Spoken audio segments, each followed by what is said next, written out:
Hello students, welcome to Sri Jayendra's Ring Zone classes.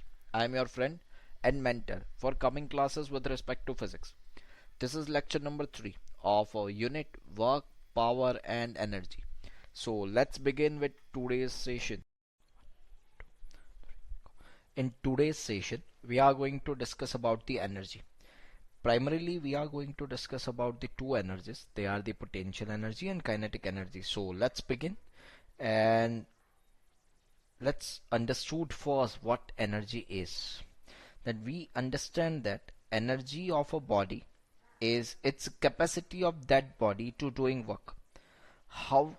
Let's justify that we can say a moving vehicle possesses a energy since it does work against the friction and air resistance before coming to rest after the engine is switched off. So it is having certain energy. How does it arrive? That it has performed certain work against friction, and that friction was probably acting between the tires and the roads, and it always perform work against the air friction in the opposite direction of air friction. This two work has given it an energy.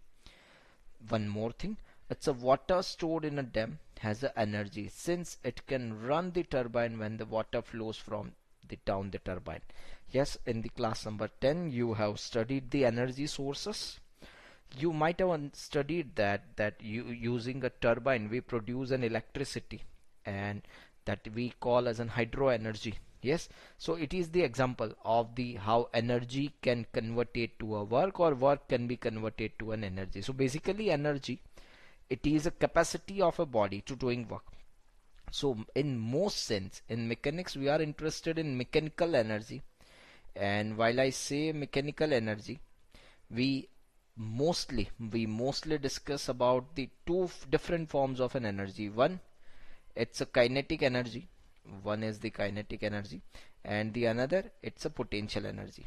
Now what is kinetic energy? That it is the energy in a body by virtue of its motion. And what is potential energy? We can say by virtue of its position or configuration. So first we will look at the kinetic energy, and then we will begin with the potential energy and so on. So let's begin. What is kinetic energy? We can say kinetic energy is the energy possessed by a body by virtue of its motion. That means if object is in motion, if object is in motion, it will have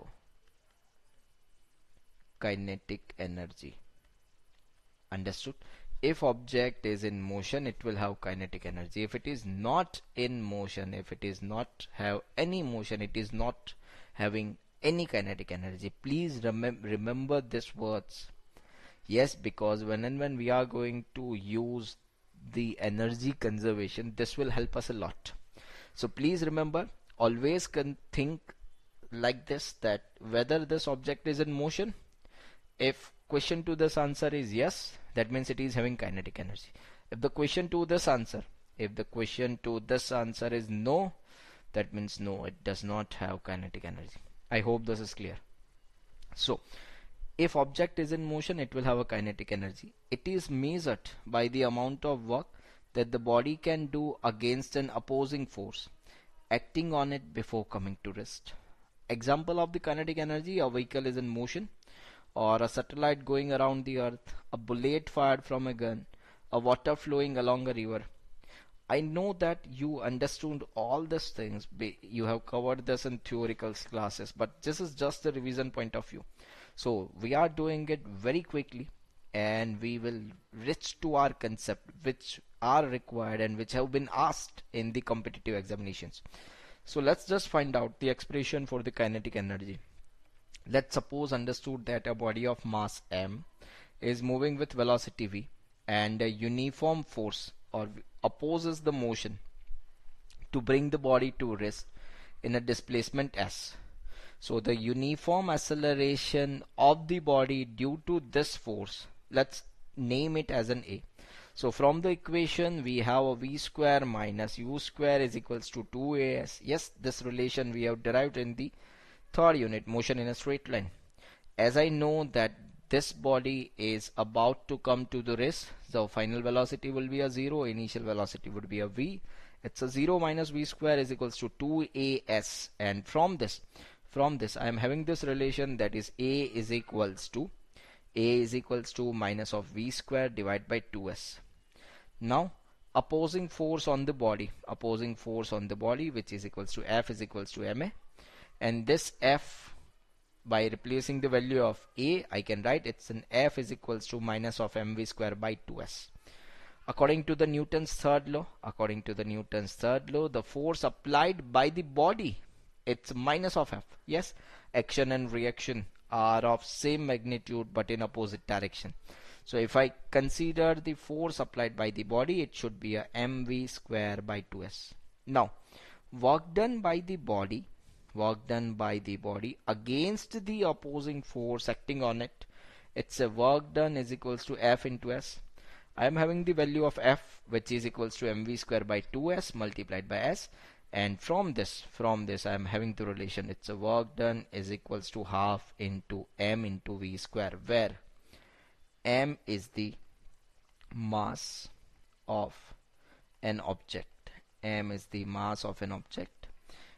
v is the velocity of an object. So m is the mass and v is the velocity of an object, and thus work done is converted to its kinetic energy, and this kinetic energy could be given as kinetic energy is equals to half mv square. So is it clear? Where m is the mass of an object and v is the velocity of an object. I hope this is clear. Is it clear? Now let's derive one very important relation, and from this we have many applications. So let's first look at the derivation and then we will switch to the application.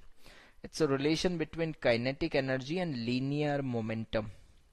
So what is linear momentum? We are going to first discuss it. When a body of mass m moves with a velocity v, its linear momentum can be given as p is equals to mv. We have a kinetic energy which is equals to half mv square, and as I am having a p is equals to m into v, so from this I can write like this, it's a v is equals to p by m, and let's just replace the value of v, then it could be written as kinetic energy is equals to half into m into p square by m square. This is m square, so it's a p square by 2m. So this is kinetic energy, which could be written as p square by 2m, and momentum p could be written as root of 2 into m into e, where e is the kinetic energy,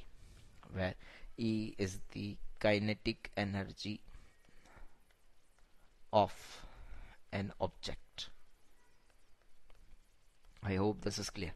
So from above relation it is clear that a body cannot have kinetic energy without having momentum, and vice versa. Yes, so please do remember this thing. It's a kinetic energy which is equals to p square by 2m.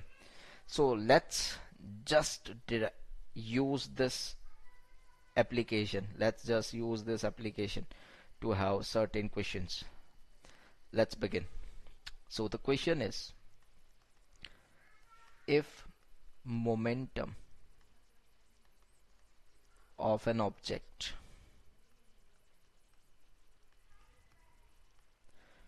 increases by 3%, then change in the kinetic energy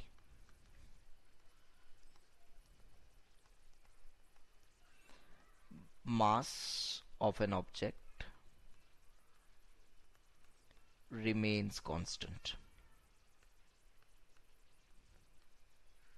So this is they have given that if momentum of an object increases by 3%, then I need to find out the change in kinetic energy. So what I understand is that kinetic energy is equals to p square by 2m.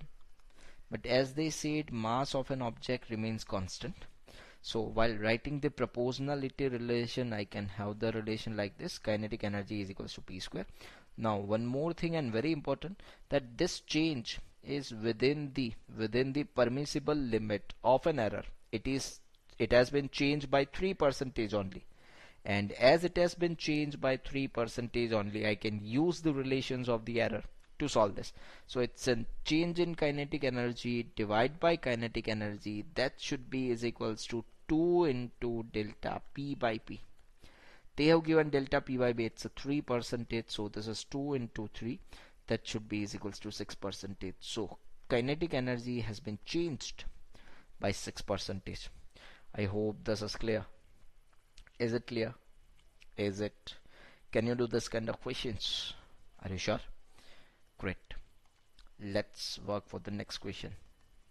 It says that if momentum of an object is increased by 15%, find change in kinetic energy.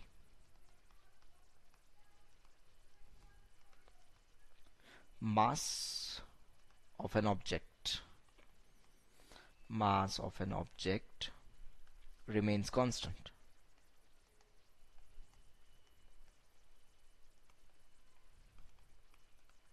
So let's just go with the data and think how will you do it. What does it say? It says that momentum of an object increases by 50% and you need to find out the change in kinetic energy. How will you do it? Think for a while and let me know. How can we do it? How can we do this? How will you do this? Any idea? Any idea? What do you think? Can you use the relation of errors? Can we use the relation of the errors? That means delta k by k, that should be is equals to twice of delta p by p, that we have done in the last question. Can we do this? Can we do this? No, we cannot do this. Why? The change in momentum, here it is increasing, but it's a change in momentum is 15%, which is outside permissible level,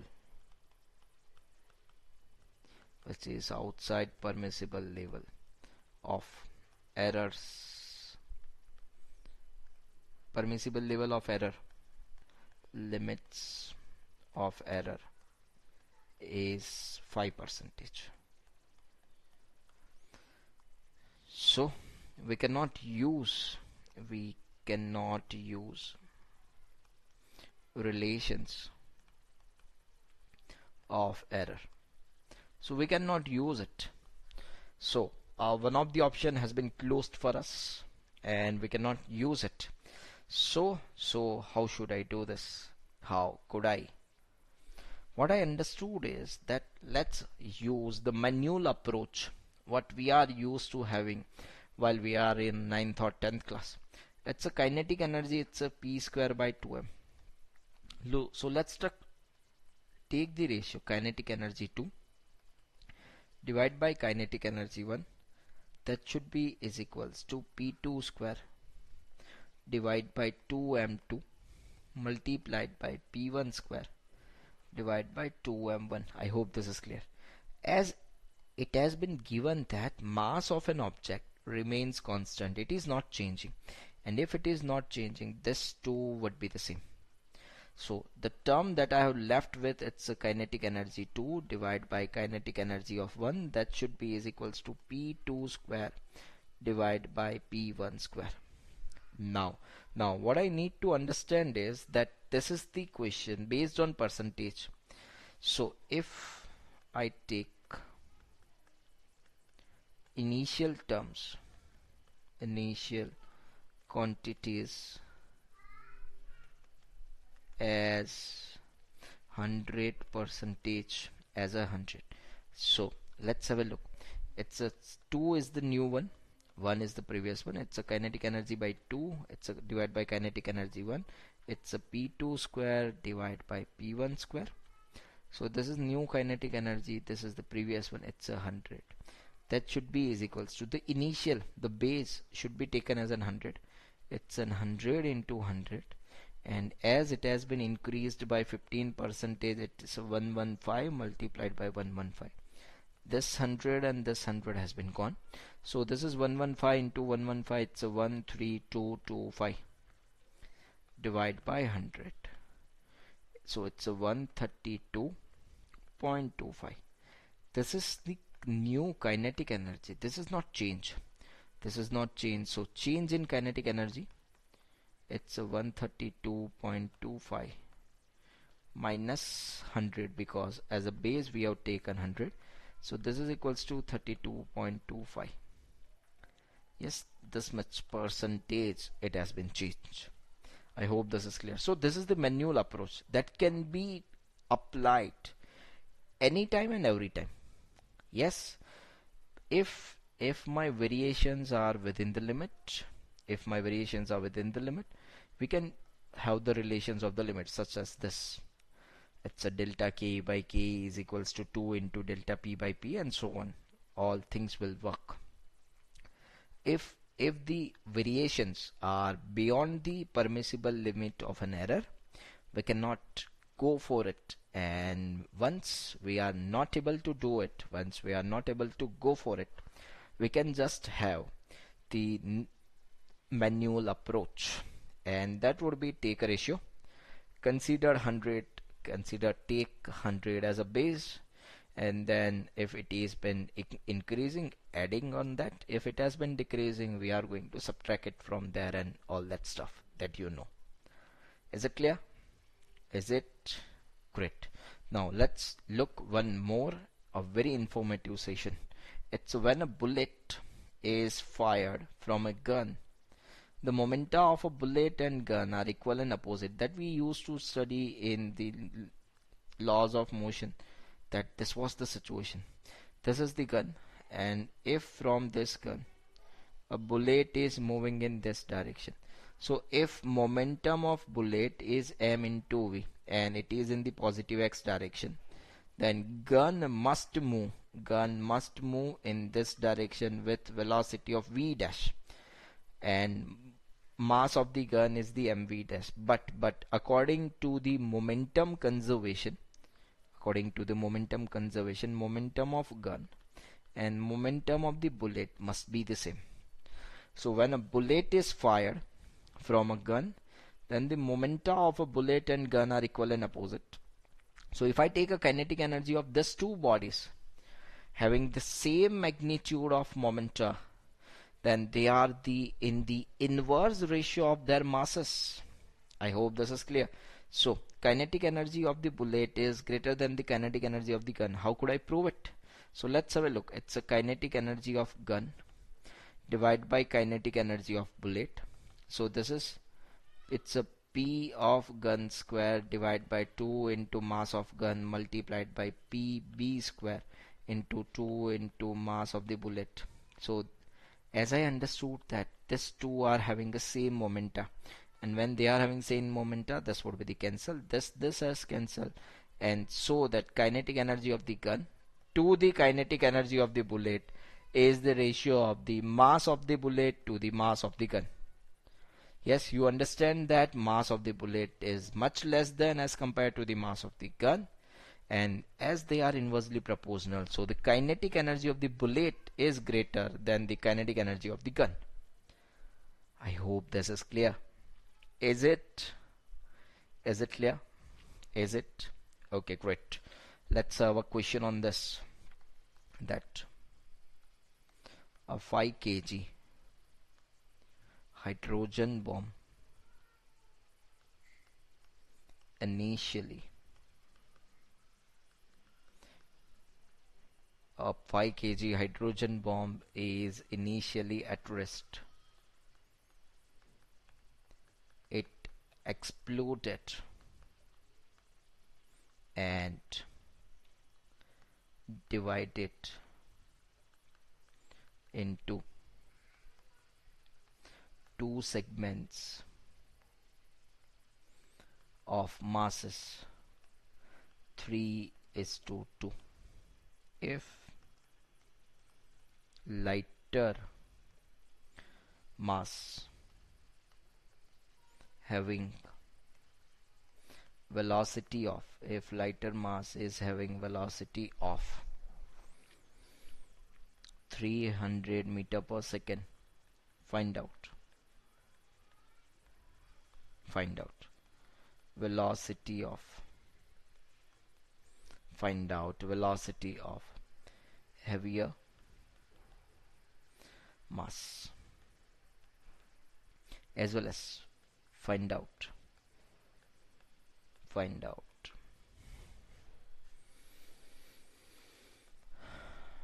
ratio of their kinetic energies. So go with the data once. Go through data. What does it says? It says that a 5 kg hydrogen bomb is there, and it is initially at rest, something like this. It exploded and divided into two segments of mass 3 is to 2. So it should be a 3 kg one particle, 2 kg another particle. If lighter mass having velocity of 300 meter per second, let's say this is a 3 kg which is moving with the speed of, and this is a 2 kg, this is moving with the speed of 300 meter per second, and this is, we don't know, it's a v dash. So first find out the velocity of heavier mass. We know that momentum of the system is being conserved, and when the momentum is conserved, we can say it's the initial momentum should be is equals to final momentum. So this is m into v should be equals to m1 v1 plus m2 v2. This was initially at rest, that means velocity is 0. Whatever could be the mass doesn't make any sense when velocity is 0, so it would be a 0. Mass 1, it's 2 into 300 minus of I cap plus mass 2, it's a 3 into v2. So this is equals to 600 should be equals to 3 into v2, and this v2 would be equals to 200 meter per second. I hope this is clear. Is it clear? So I have done my first task, find out the velocity of the heavier mass. Now find out the ratio of their kinetic energies. So kinetic energy of heavier part to the kinetic energy of lighter part, it's their momentum are equal. So if I cancel the momentum, it's a mass of an heavier part to the mass of the lighter part, mass of the lighter part to mass of the heavier part 3, and that's it. You did it. Great job.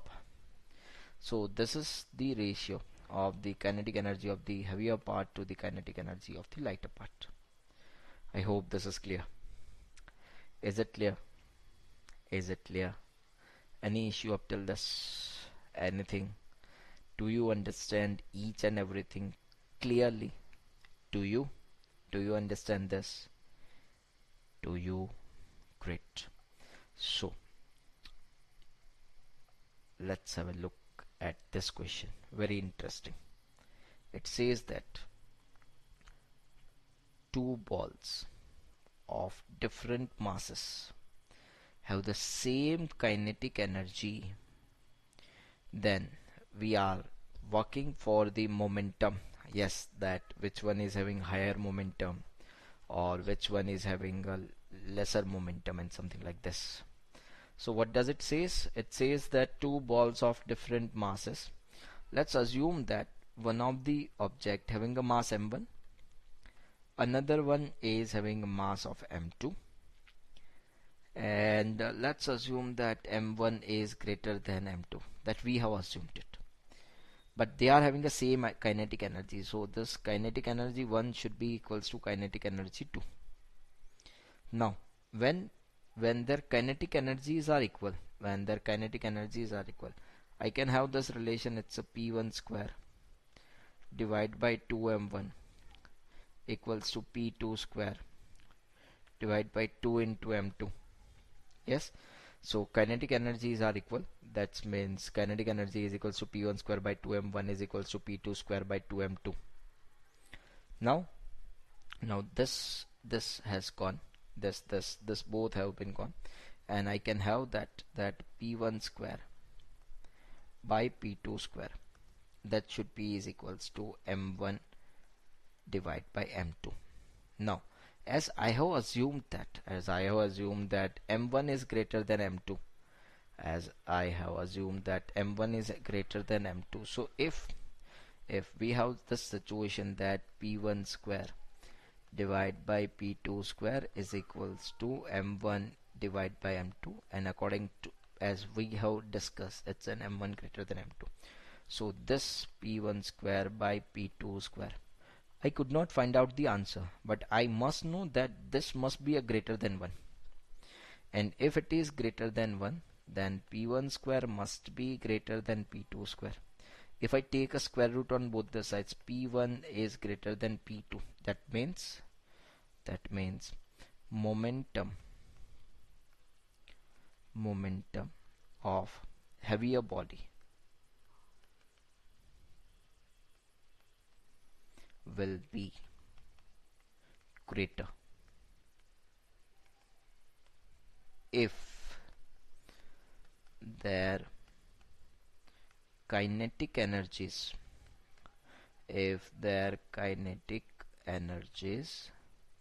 are equal. Is it clear? So heavier ball must be having a greater momentum. This would be the correct option. Is it clear? Is it clear? Are you sure? Great. Well done. Let's move and discuss a very, very useful theorem. It's a work energy theorem, and we are along with it, we are going to discuss their applications as well. So let's have your complete focus over here. We are going to discuss a very important topic. It's a work energy theorem. So what is the statement of the work energy theorem? It says that according to the work energy theorem, the work done on a particle by the net force is equal to the change in its kinetic energy. It says that one more time, because the very, very important. It says that the work done on a particle by the net force is equal to the change in its kinetic energy. So let's work for it, that how is it possible and what does it mean. Let's have a look that this is the object M, and this object is having an initial velocity u, and I am applying a force F, and due to this force it has been displaced from location A to location B. This displacement can be given as S, and when it reaches at location B, it is having a final velocity of V. So let's just understood that what is the work done by the net force at this time. It's a work done by the net force is equals to F into S. I can write F is equals to ma, so this F is equals to ma into S. Now we understood that V square minus of U square should be equals to 2 into A into S, and from this A could be written as V square minus of U square divided by 2S. So let's just replace the value of acceleration over here. It's a m into V square minus U square divided by 2S into S. So this S and S has been cancelled out, and I have been left with the m into V square minus U square by 2. So that would be equals to work done is equals to half mv square minus half mu square. Now I understood that work done half mv square, it's a final kinetic energy, half mu square is the initial kinetic energy. So we can say that work done is equals to change in kinetic energy according to the work energy theorem. This is the work energy theorem. We are going to see it in detail, but first let's just see it according to the variable forces, that when variable forces are acting, can we apply it? Let's have a look and get the answer, and we will back to this. So first, let's consider a one-dimensional motion of a body of mass m, which is acted upon by a variable forces. If at any instant the speed of the body is v, then at that instant that kinetic energy could be written as kinetic energy is equals to half mv square. Now, rate of change of kinetic energy can be calculated as, when I say it's a rate, that means it is divided by time. So it's a dk by dt, that should be is equals to d by dt of half mv square. Yes, we are differentiating it with respect to time. So it's a dk by dt, m is the constant, keep it aside, d by dt of v, what is it? Let's have a look. It is d by dt of v square. So this is equals to 2v into dv by dt. So we are just replacing the value. It's a 2 has been cancelled, and I'm left with the term m into dv by dt into v. dv by dt, what is it? This is dv by dt. Yes, that's an acceleration. So this is equals to m into a, and v could be represented as dx by dt. So this dk by dt, rate of change of kinetic energy, could be written as ma into dx by dt. So dk by dt is equals to ma, which is equals to f into dx by dt. So this dt could be gone, and dk should be written as f dx. Let's integrate this on both the sides. So integrating it from the initial kinetic energy to the final kinetic energy, and that should be is equals to f dx from initial to final. So this is kf minus ki, that means the change in kinetic energy is equals to integration of f dx from initial location to final location. This is the work energy theorem. It states that work done by a force acting on a body is equal to the change produced in the kinetic energy of the body. This is work done, which should be equals to change in kinetic energy. Is it clear? Is it clear? Any confusion up till now? Anything? No? Let's just quickly note a very important aspects of the work energy theorem. We can say this theorem is not only applicable to a single particle, but this is applicable to a system only. So it is not like that we can apply this to a single object, but this is applicable to independent of the size of the system. This can be applied to a complete system as well. Yes.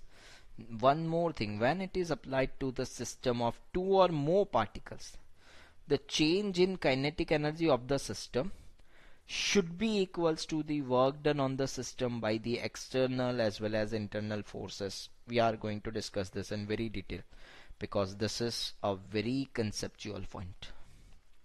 And work energy theorem is also applicable to a system under the actions of the variable forces, whether they are conservative or it is a non-conservative forces. So this can be applied to a system, and when I apply this to a system, then at that time I need to understand that the work done on the system by external as well as internal forces can be equal to the change in the kinetic energy of the system. Is it clear? Is it clear? So let's first clear this conceptually, and then we will use it. Yes, let's have a look. So always think that can internal forces internal forces changes the kinetic energy of a system? Answer this question. Take your time of 10 seconds and think over it, that can internal force changes the kinetic energy of system? Can internal forces, can it change the kinetic energy of the system? If you don't have any answer, then let's have a look at this. That this was the bomb, and this was initially at rest. When it has been blasted, let's suppose one of the fragment has been gone in this, and its velocity would be v1. Another object has been gone in this, and its velocity would be v2. We understood that the momentum of this, or I should say p1, we understood that momentum of this fragment and momentum of this fragment would be the same. But do they have a same velocity? Do they have? We cannot say so. Yes, one more thing. This system was initially at rest, and after it has been blasted, after it has been blasted, it is having velocity. So it is having a motion, and from this we can say that the system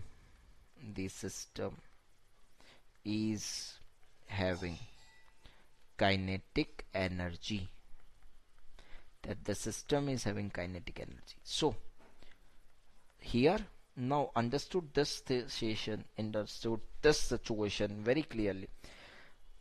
Who is there due to which kinetic energy of the system is developed, whether it was an internal force or it is an external force? Yes.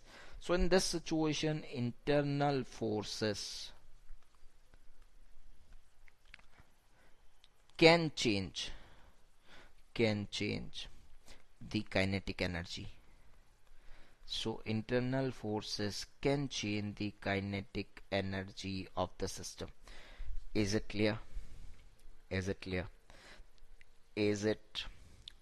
Yes, we must be pretty sure for this, that internal forces can change the kinetic energy of the system. Now, when we are clear with this, my statement should be read like this, that work done is equals to change in kinetic energy, that we understood.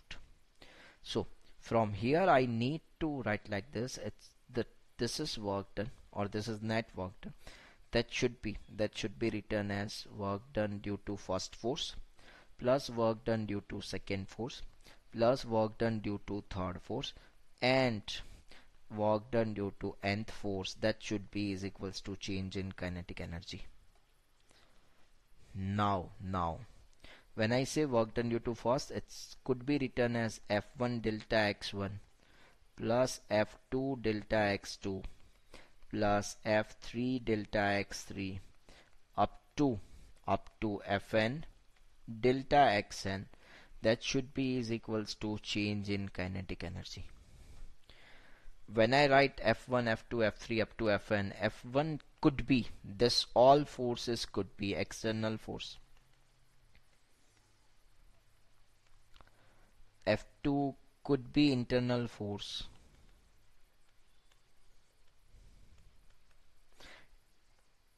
Fn could be conservative or non-conservative forces. It could be conservative forces. There could be non-conservative forces. So what I understand is, what I understand or what I need to remember, what should be delivered to my subconscious mind is work done due to all forces, work done due to all forces should be should be equal to equal to change in kinetic energy, change in kinetic energy of the system. That should be delivered to my mind, that I should understood that change in kinetic energy would be there due to each and every force that is being acted on my system. It could be due to n number of forces, so it is an effect of this n number of forces that has produced a change in the kinetic energy of my system.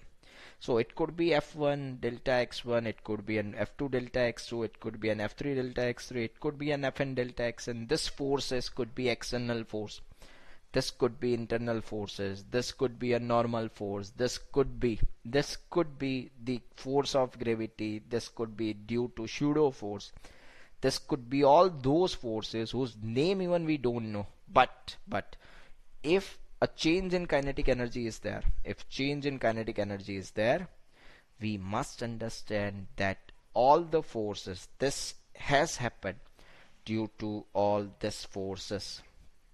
Is it clear? Is it any doubts up till now? Anything? Anything? Let's look at the applications of work energy theorem in various practical situations. Let's suppose assume that a particle of mass m is z, which is thrown vertically up with a speed of u, and if I neglect the air friction, the work done by the gravitational force as particle reaches the maximum height. So the situation should be something like this, that this is the particle and this is having mass m, while it has been thrown with speed u from the ground, and as it reaches the maximum height, as it is going to reach the maximum height, you need to find out the work done by gravitational force. So what as they have mentioned that you should neglect the air friction. So if you neglect the air friction, work done due to gravity would be equals to change in kinetic energy. This is the final kinetic energy minus initial kinetic energy. As we understood that at maximum height, this is h max, at the maximum height the final velocity would be 0, and as final velocity would be 0, initial velocity is the u that I have mentioned. It's a work done due to gravity, that should be is equals to minus of half mv square. Now the question is that if we consider the air friction as well, find out work done due to air friction if particle is being thrown in vertically upward direction,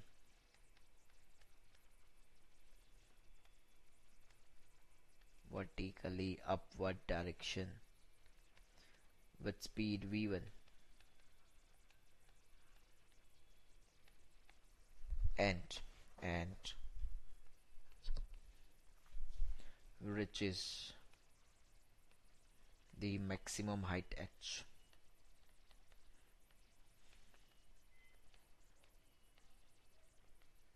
So how should you do this? Think it before you act. So what I need to consider is that an object is there which has been thrown in upward direction with speed v1, and it is going to reach at here. This could be the edge max, this could be the edge max, and at this position the final velocity would be a 0. You need to find out the work done. You need to find out the work done due to air friction. So if you consider that, how many forces are there which are going to be act? So one force, it's a force of gravity, and another force is the force due to air friction. So two forces are there, one due to force of gravity, another is the force due to air friction, and my particle has displaced from this to this. This is height h. So work done due to gravity plus work done due to air friction, I am going to add this to. Because both are acting in the same direction. If let us suppose if these two are acting in the opposite directions, then I will write it's a work done due to first force minus of work done due to second force. But in this situation, both the forces are acting on the same direction. So I'm just going to add this. This is work done due to gravity plus work done due to friction force. That should be is equals to change in the kinetic energy. So work done due to gravity, it's a minus of m into g into h, because force of gravity is acting in opposite direction, displacement of the particle is in upward direction. Same is true for the work done due to frictional force. That should be is equals to change in kinetic energy. Final kinetic energy is 0. Initial kinetic energy, it's a minus of half into m into v1 square. So this could be 0, and work done due to friction could be written as half into m into v1 square minus of m g h. I hope this is clear. Is it clear? Is it absolutely clear? Yes. So what you need to do is, don't think in a very high manner, or it is not a rocket science. What you need to do is, you need to understand that all the forces or the work done due to all the forces will be equal to change in kinetic energy of the system. So what you need to find out, you need to find out work done due to each and every force. If you are able to find it out, you will have the answer for sure. I hope this is clear. Is it clear? Is it? Great. Now let's work for the question. It's one of the favorite questions of the examiners. It says that a raindrop of mass 2 gram is falling from a height of 1 kilometer and hits the ground with a speed of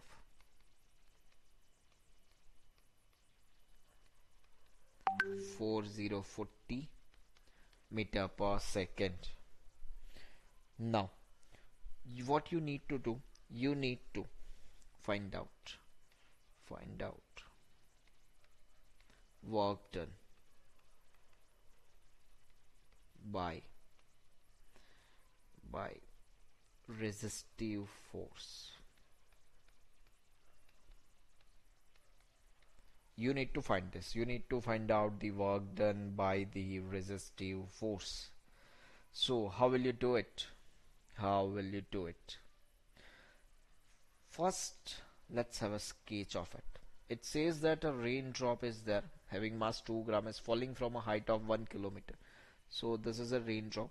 It is falling, and they have mentioned it's a falling. That means its initial velocity is to be considered as a 0. When it reaches the ground, that means it is at the height of 1 kilometer, which should be a 10 to the power 3 meter. Its final velocity, this is 4040 meter per second. Now which all forces are acting? which all forces are acting. What I understood, it's this is the work done due to gravity. Yes, this is the work done due to gravity, and as this object is moving in the downward direction, one more force, yes, air friction, that is the resistive force, must be acting on this. So what I need to do is work done by all the forces. It's a work done due to gravity plus work done due to friction. That should be equals to change in kinetic energy. I hope this is clear. Yes, so work done due to gravity plus work done due to friction, that should be is equals to change in kinetic energy. Work done due to gravity could be written as mgh plus work done due to friction, that should be is equals to change in kinetic energy, that should be equals to half mv square minus of half mu square. Mgh, mass, it's a 10 gram, so it's a 10 divided by 10 to the power 3 into g into 10 into h, it's a 10 to the power 3 plus work done due to friction, that should be is equals to half into mass is of 2 grams. Sorry, I made a mistake over here. So the mass is the 2 gram. So this is 2 multiplied by 2 divided by 10 to the power 3 into v square. This is 40 into 40 minus, initially it was at rest. So this is 10 to the power 3. This is 10 to the power 3. This 2 has gone. This 0 has gone, and only the one of the power would remain. So the term it's 2 tens it's a 20 plus work done due to friction, that should be equals to, look at this, it's a 4 4s are 16 by 10, it's a 4 4s are 16 by 10, it's a 1.6. so work done due to friction could be written as 1.6 minus of 20, that should be equals to minus of 18.4 joule. This is work done due to friction. I hope this is clear. Is it clear? So now the thing is why this has came in the negative. Look at this. Here the situation is, it is always the case that resistive force always acts in the opposite direction to the direction of motion. Here what I have taken is, this is the direction of friction I have taken. What should be, I should taken it as an upward direction, and if I have taken it over a negative over here, the answer would be in the positive. Yes, so it is showing that work done due to friction is the negative work done. That means it is going to oppose the motion of an object. Yes, when we were discussing types of the work done in the lecture number 1, very beginning lectures, yes, we were discussed the positive work done, negative work done, and zero work done. At that time we have discussed this, that if work done is positive, that means it will support the motion, it will increase its velocity, something like that. But when the work done is negative, that means it is going to oppose the motion. Yes, I hope this is clear. So can you do this kind of questions? Will it be possible by you to do this? Are you sure? Are you sure? Can it be done? Can it be? Great. Let's work for the next question. Let's have a look. Let's suppose this is a smooth road at this point. It's a 5 kg of object. It is at here, and it reaches at here. This is again the 5 kg. The distance between this 2 point is the 20 meter. The distance between this 2 point is the 20 meter. This is u equals to 0, and from here a certain force is applied. This force is of 10 Newton. So what you need to do is, they ask that find out velocity of 5 kg block when it displaces by by 20 meter. What you need to find out? You need to find out the velocity of a 5 kg block when this block has been displaced by 20 meter. So what you need to do is, in the actual manner, is you need to write down each and every force that is playing a role over here. It's a 5 kg block. So which forces are acting? One of the force mg, another force normal, one more force, it's an F external. So please write down the work done due to all the forces. So work done due to normal, that normal is acting on this direction and displacement is in this direction, so it's a n into 20 into cos 90 degree. This will be a 0. Yes, I hope you understand this. Yes, it's a displacement, it's an angle between displacement and the force. Work done due to mg, work done due to mg, this is equals to mg multiplied by 20 multiplied by cos of 90 degree. Again it's a 0 degree. Now work done due to F external, this is equals to work done due to F external, this should be, that should be is equals to, force is the 10 Newton, displacement is 20 and the angle is cos 0 degree. It's a 10 into 20 which should be an 100 joule. I hope this is clear. Is it clear? Now, so we, according to the work energy theorem, total work done of the system should be equals to change in kinetic energy. So while I say total work done, I should consider work done due to normal force plus work done due to mg plus work done due to F external.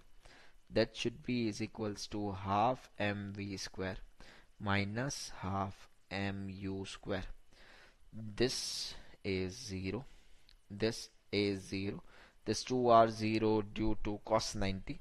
And this work done due to F external, it's 200 joule. That should be is equals to half multiplied by mass, which is of 5 kg, multiplied by velocity. That is what I required. Yes, yes. And initially it has been 0 and then we have pulled it something like this. So it's a 400 by 5 should be equals to v square. So this v should be equals to root of 80, or I should say it's a 4 root 5 meter per second. This should be the velocity. I hope this is clear. Is it clear? Is it clear? So every time I make this point very clear to yourself, that every time when you go for this, what you need to do is make a free body diagram, write a work done for each and every force that is acting on the block. Write down the work done due to all the forces, make an addition of them. While making an addition, please consider that this force, this work done, all work done are positive or negative. If certain work done are positive, certain are negative, treat them like that, that all the positive work done should be added and from that all the negative work done should be subtracted. And this addition should be equals to the change in kinetic energy. If you have did it, that's it. Nothing other than this is required to solve any question. I hope this is clear. Let's add something to this question, and the things will be more clearer to you.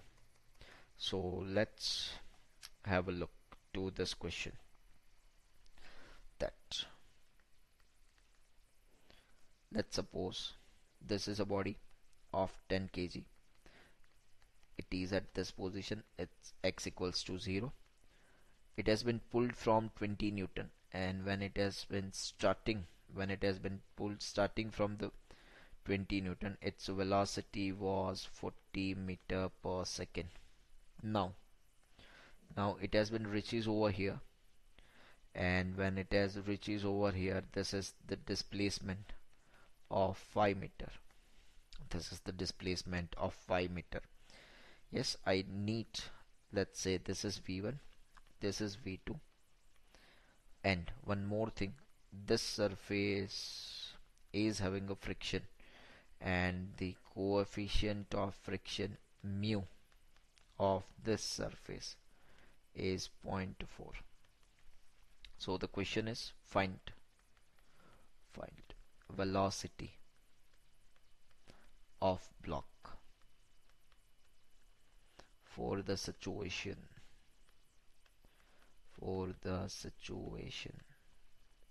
shown in the figure.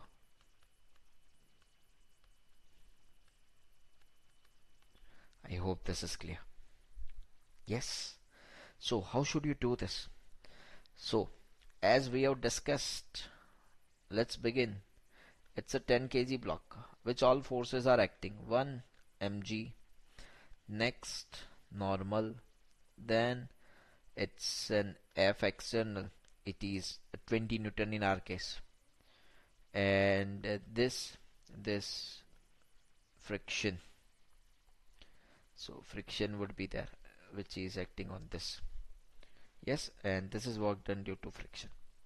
So work done due to normal, it's again n into phi, because this has been displaced by 5 meter. N into phi into cos of 90 should be a 0. Work done due to mg, again mg into phi into cos of 90, that should be a 0.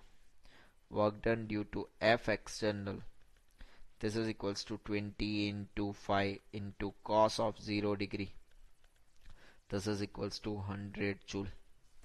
Then work done due to friction force, so work done due to friction, it's a mu mg multiplied by phi into cos of 180 degree. So this is equals to mu, which it's a 4 by 10, mass it's a 10 kg, g it's a 10 into phi into cos 180, it's a minus of 1. So this 10 has gone, this 10 has gone, and this is 4 into 10, 40 into phi, it's a 200, but this is minus of 200. This is minus of 200 joule. I hope this is clear. Is it clear? Is it? Now what you need to do is that net work done should be equals to change in kinetic energy. So external force or the work done due to external force is in this direction, and work done due to friction is in this direction. Net work done, it's 100 minus of 200, that should be is equals to half mv2 square minus half mv1 square. Yes, so it's 100 minus 200, that should be is equals to minus of 100, that should be equals to half into mass, it's a 10 into bracket v2 square minus of v1 square. Now you are having a data v2 is required, v1 is 40 meter per second. I hope these things are clear. Yes, so just get it done and you will find the answer. Is it clear? Is it? Any doubts on this? Anything? No? Great. Let's work for the next question. Let's suppose understood that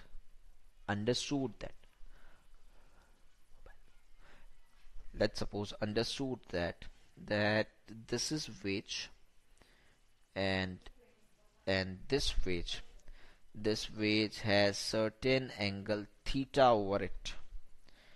If certain angle theta over it, and let's suppose a block is there, and this block is having mass m. So wedge is there, and at this point of time it is a smooth wedge, and the block m is placed over it. This is the height of the wedge, and let's suppose This is the distance through which block is going to move. This is the distance. So a block is going to be released from this at u equals to 0. That means initial velocity is 0. What I need to do is I need to find out the velocity of this block at this position. If you remember it, that we have did a same question. We did a same question in the laws of motion as well. Have you remember it? Yes. So these are the two approaches. One of the approach was of approach of work power energy, and the another approach it is the approach of forces and equilibrium. So these two approaches are there, but always consider that approach of energy would be the easier, and it will take a lesser amount of time to get it done. Yes, so let's have a look. How should I do this? So what I understood is that have a free body diagram, that this is M, and write down all the forces that are acting on this. This is mg. So let's divide it in two components. It's an mg cos theta, yes, and this is mg sin theta. This is normal. Yes, all these forces are acting. Anything else? No. So first work done due to mg sin theta. So the force is mg sin theta. Displacement, it's an x. Angle, it's a cos of 0 degree. So this is x into mg sin theta. Next, work done due to this normal. Work done due to normal.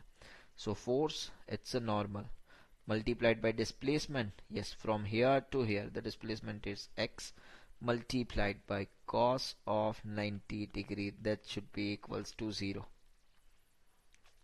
Yes. Next, mg cos theta. So this is work done due to mg cos theta.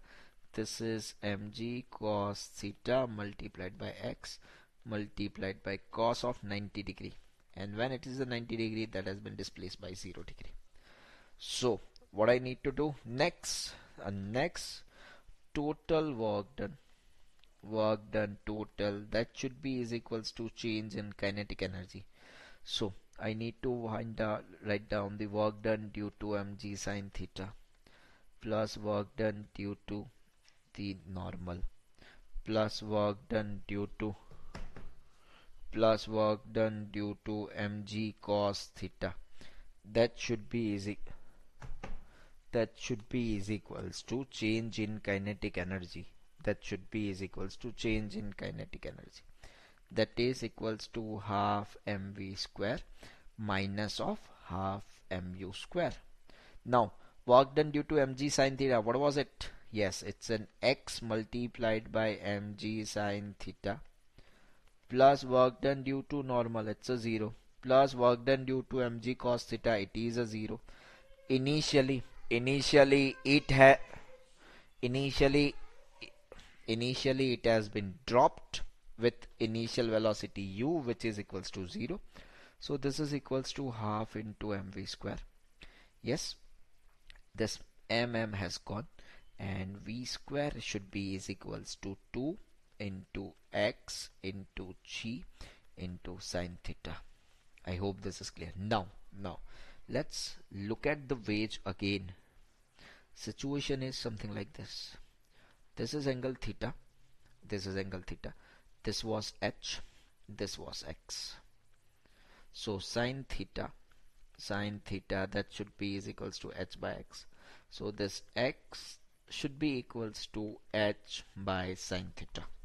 So this is equals to 2 multiplied by x. That should be is equals to h by sin theta multiplied by g multiplied by sin theta. This has gone, this has gone. That should be equals to 2gh. It's a v square. So this is v should be equals to root of 2gh. Yes, even it was the answer when we did it. according to the Newton's laws of motion concepts. I hope this is clear. Is it clear?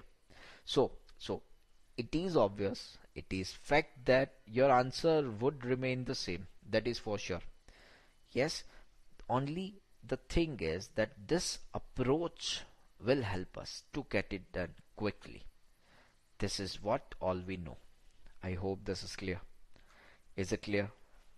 Is it? Great. So, shall we move? Shall we move to the next? Now let's add on a friction on this. Let's add on a friction on this. It is something like this. It is the wedge. Yes, this is mu. It is having initial velocity u. This final velocity, it is v. Yes, this is height h. This is angle theta. So what we need to do, we need to find out the velocity. Let's suppose this is m. Yes, and this has been initial velocity of this system. Initial velocity of this system is u. So what you need to do is have a diagram where all the forces can be seen. So it's an m. This is mg. That should be is equals to mg cos theta. That should be mg sin theta. Here a friction would be there. So now and this is normal. So now I understand that work done due to normal is 0. Why? Theta is 90 degree. Work done due to mg cos theta, again 0. Why? Theta is 90 degree. Yes, so the only work done due to these two forces would be required. It's a work done due to mg sin theta. What it would be? Work done due to mg sin theta would be the force, that is of mg sin theta, multiplied by displacement, that is, let's assume it as an x, multiplied by cos of 0 degree, that could be written as 1, and work done due to friction, that is equals to friction into x into cos of 180 degree. This friction could be written as mu mg cos theta multiplied by x multiplied by minus of 1, that would be equals to minus of mu mg cos theta into x. This is work done due to friction. I hope this is clear. Is it clear? Is it? Great. Now what I need to do is I need to find out the total work done. That should be equals to change in kinetic energy. So the total work done, it's a work done due to mg sin theta plus work done due to friction, that should be is equals to half mv square minus of half mu square. So work done due to mg sin theta, it's an mg sin theta into x, plus work done due to friction, it's a minus of mu mg cos theta into x, that should be equals to half mv square minus of half mu square. This x can be replaced, by h by sin theta. That this is the situation, that this is the angle theta, this is h, this is x. So sin theta could be h by x, or x could be h by sin theta. So this is mg into sin theta multiplied by x is equals to h by sin theta minus of mu mg cos theta multiplied by x, that should be is equals to h by sin theta, should be equals to half mv square minus of half mu square. This sin theta and this sin theta should be gone. This is mgh minus, this is cos theta, this is sin theta, could be written as cot theta. It's a minus of mu mg cot theta into h. That should be equals to half mv square minus of half mu square. This is the final answer. I hope this is clear. Is it clear? So again and again, we are doing the same task that have a question, make a diagram of it, draw each and every force, that is acting on the diagram. Yes, write down the work done due to all the forces. Once you write down the work done due to all the forces, next what you need to do is you need to just find out net work done, and that should be equals to change in kinetic energy. I hope these things are clear. Is it clear? Is it clear? Any doubts in this? Anything? Any doubts in this? Do you have any doubts? Do you have? No? Great. So let's move to the new type of question. Let's suppose the data is given that a displacement of particle is given as x is equals to t cube plus 3t square minus 2t plus 7 meter. Find out work done on a particle from t is equals to 0 to t is equals to 2 seconds.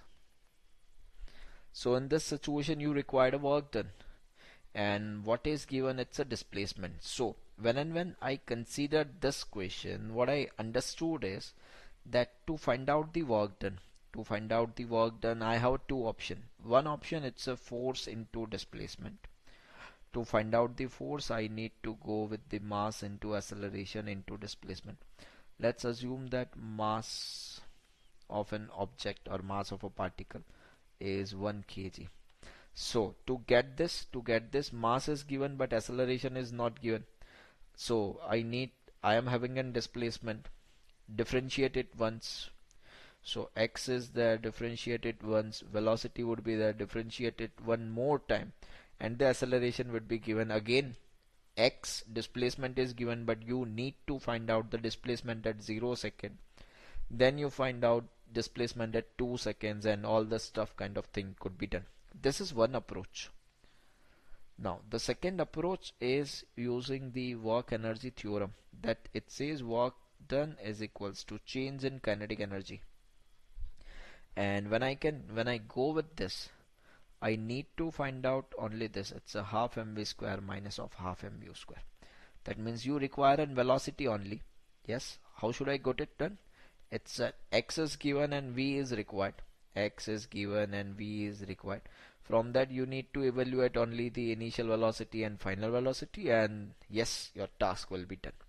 So this approach will be the shorter one. Always go for this. Yes. So let's have a look. It says that displacement, that is t cube plus 3t square minus of 2t plus 7. The velocity, it's a v, that should be is equals to dx by dt. V is the t cube, this is 3t square plus 3t square, it's a 60 minus of 2, and the differentiation of 7, it is 0. Now what do you want at t is equals to 0? So v at t equals to 0 should be said as the initial velocity. This is 0 plus 0 minus 2, that should be is equals to minus of 2 meter per second, and v at t equals to 2 should be called as the v. that should be is equals to 3 into 2 square plus 6 into 2 minus of 2.